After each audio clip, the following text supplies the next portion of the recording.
मागील आठवड्यापासून बेळगाव जिल्ह्यात पावसाने अक्षरशः धुमाकूळ घातलाय।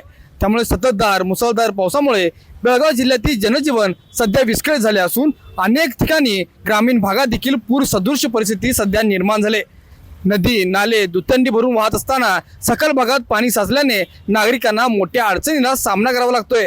सतत कोसळणाऱ्या पावसामुळे अनेक ठिकाणी मोठमोठे झाडे उन्मळून पडल्यामुळे हेस्कॉम वीज वाहिन्या देखील तुटल्या आहेत। त्यामुळे हेस्कॉमचे मोठे नुकसान झाले आहे।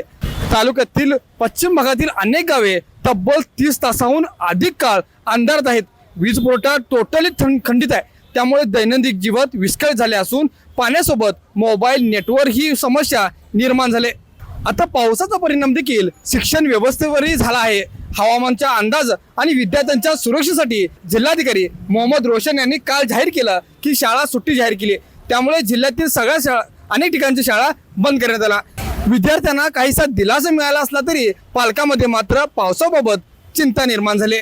शहरातील अनेक ठिकाणी रस्त्यावर मोठमोठे खड्डे पडले असून अनेक ठिकाणी पाणी साचल्यामुळे वाहतुकीचा वेग मंदावलाय। त्यामुळे दुचाकीस्वार आणि चारचाकी चालताना मोठी कसरत करावी लागते।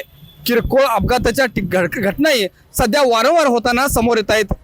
दुसरीकडे मात्र राकोस्कोप धरणाच्या पांडोट क्षेत्रात जोरदार पाऊस सुरू आहे। त्यामुळे धरणात मोठ्या प्रमाणात पाणी आवक झाली आहे।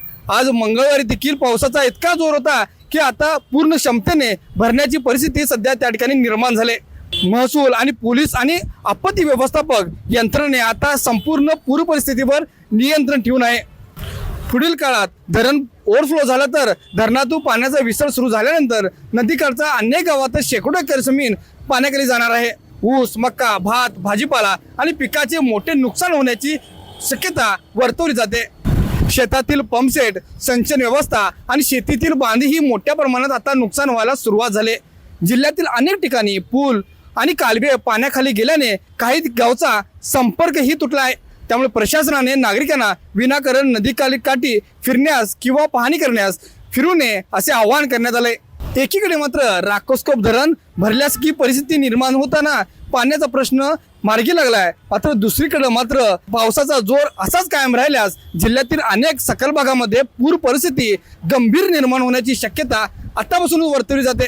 त्यामुळे प्रशासनाने मदत आणि बचाव कार्यासाठी मोठे आव्हान समोर आता उभे आहे।